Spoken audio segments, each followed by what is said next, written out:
He was sixth in turn three, and by the start finish line, he was first. Absolute insanity. Hello, everyone. My name is Brody. The fresh from Florida 250 for the NASCAR Craftsman Truck Series was absolute cinema. The trucks put on an amazing performance, just like they always do at Daytona and Talladega. We got a lot to dive into, a lot to discuss, and I'm so excited for it. So let's get into it.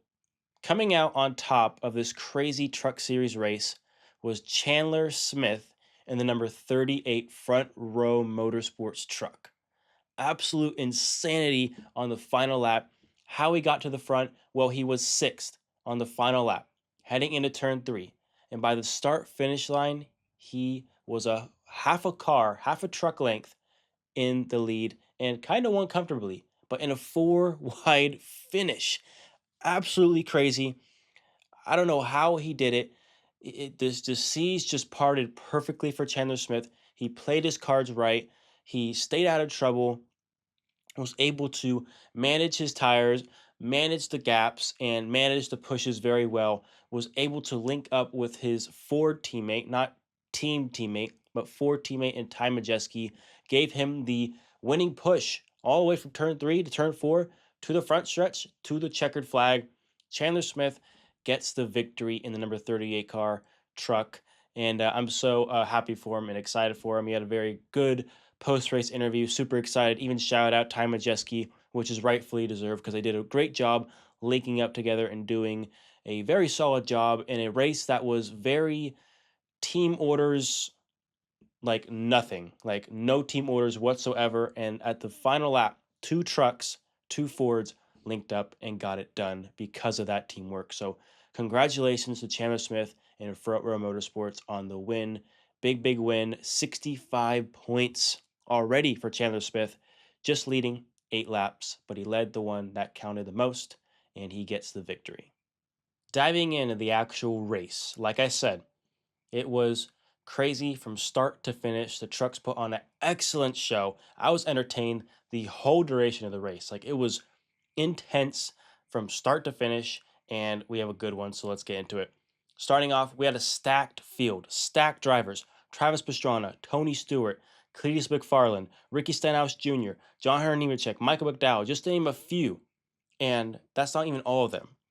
So we get to the green flag, and we see a very early crash. It is Cletus McFarland. He is a victim of the turn four curse, where we see a numerous amount of wrecks where coming off the banking, the car can get, or truck even, can get tight, and then the driver is forced to correct.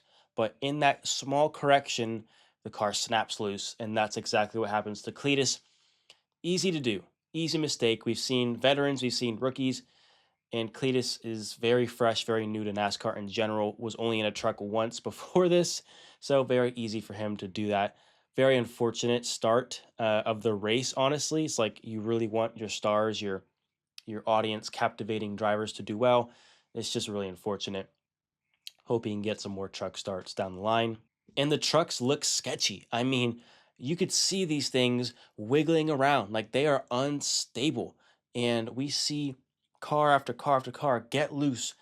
Pushes are very fine. Like, you can't hit the guy in a wrong spot or he's going to get super squirrely, get super sideways.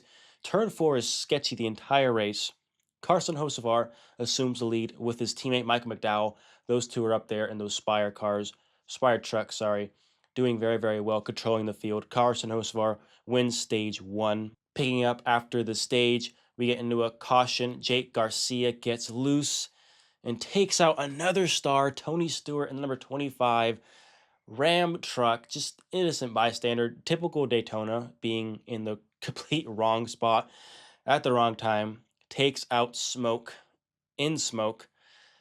It's just unfortunate. I mean, another star, another guy that brought viewers is out early. It just sucks. And who knows if we will ever see Tony Stewart back in a NASCAR anything again.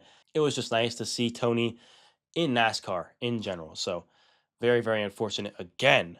In that second stage, we saw some mechanical issues. Daniel Hemrick He had a spoiler brace come loose or something, and they had to come down pit road. He lost 3 laps in the process. At the end of stage two, Chandler Smith gets the win in stage two, a little precursor to his fantastic win. Shortly after the stage two finish, we get back to green, and then Carson Hocevar has a tire go down, the dominant truck of the night next to his teammate Michael McDowell. So he gets thrown back, kind of out of contention from there. And then we see more issues. Grant Enfinger has a tire go down. And I believe Lane Riggs has a tire go down. A lot of tires go down in this short period. So it was very, very interesting to see that tires do matter a lot. Because you also saw on the later half of the runs, the trucks got even more sideways, more squirrely.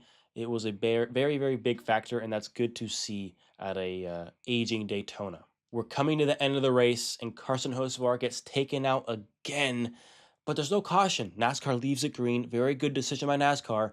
We stay green, but then we get a wreck shortly after where Taylor Gray spins, collects Spencer Boyd and Dawson Sutton. It was really just Ty Majeski kind of pushing in the turn where he really didn't need to because you have so many trucks in front of you already. There's no incentive to push further into the turn. Just get through the turn, figure out your moves. It's just unfortunate. But that leads us into NASCAR overtime. We get the green flag, and it's absolute cinema, people.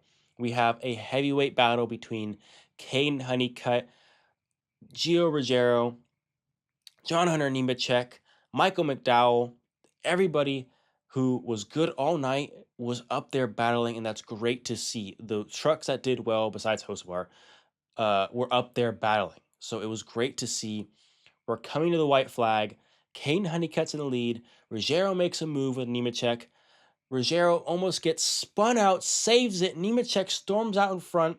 And then you're coming to the flag.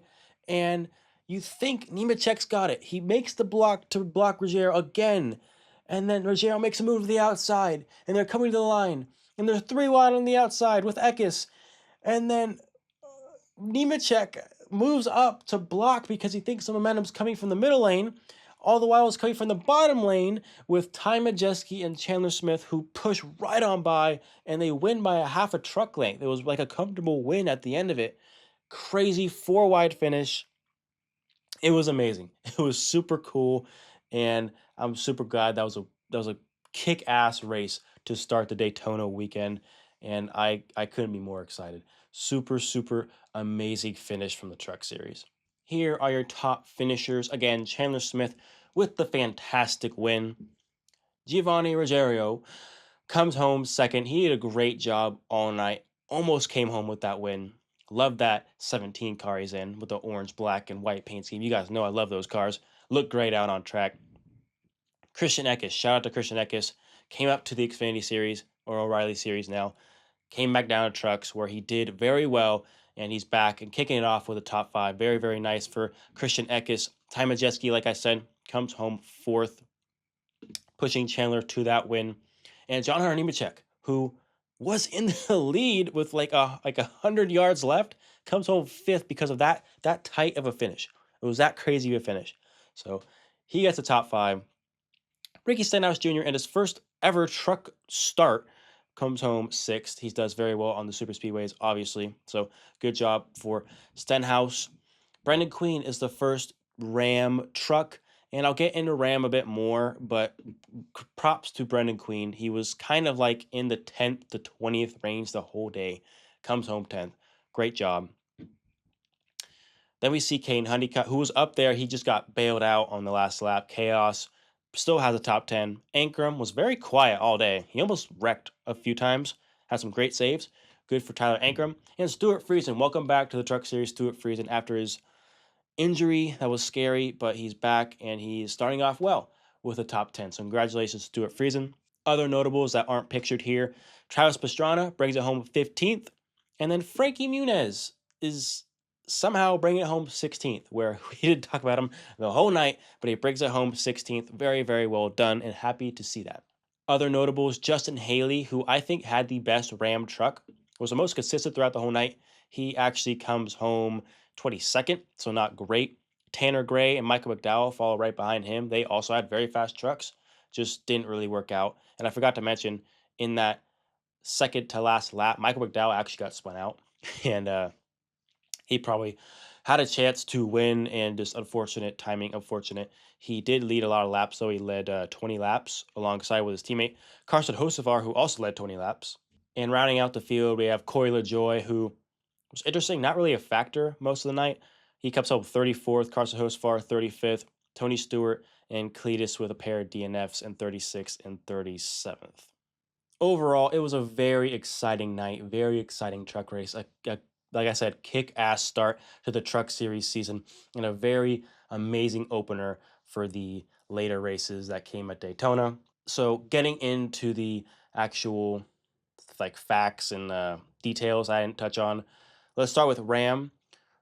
Look, Ram, like I said, if you watch my predictions video, I predicted they were going to struggle, and they definitely seemed to struggle tonight. They were just this seemed to be off the pace, lacked the ability to make moves to progress forward.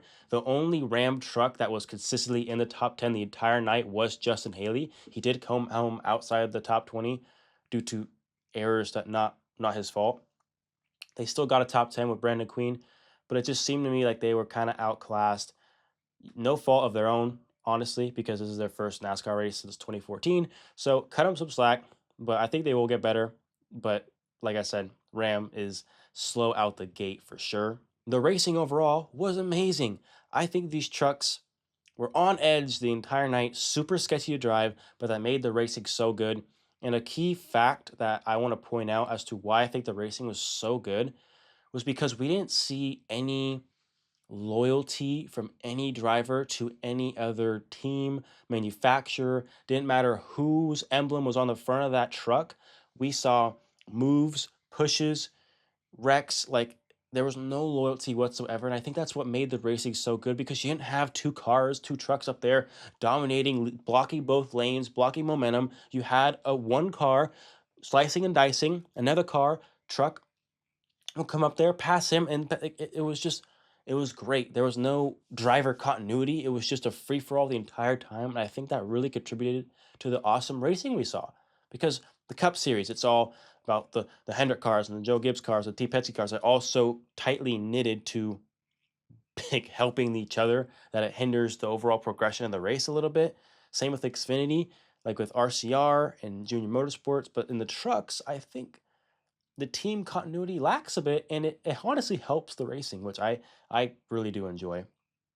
This is just a change of pace from Xfinity, or sorry, O'Reilly and the Cup Series, which I was really happy to see. Other notables, I mean, the broadcast. Look, we've discussed Jamie Little before. I think she's a great human being, a great pit reporter. I just don't think she's cut out for the booth. She got a little bit better. It's not as bad as last season, but I just feel like there were so many crazy moments that like I was like out of my chair, like losing my mind. And then Jamie Little was just like, you know, like it's just like no reaction, nothing. We got to get better at that. We got to, pick up the emotion so the emotion flows through the screen to the viewer at home. We need more of that. It's simple to do, but we just need more of that. Well, that's my recap of the Fresh from Florida 250 for the NASCAR Truck Series. I thought it was a great race. What did you guys think? Let me know in the comments below.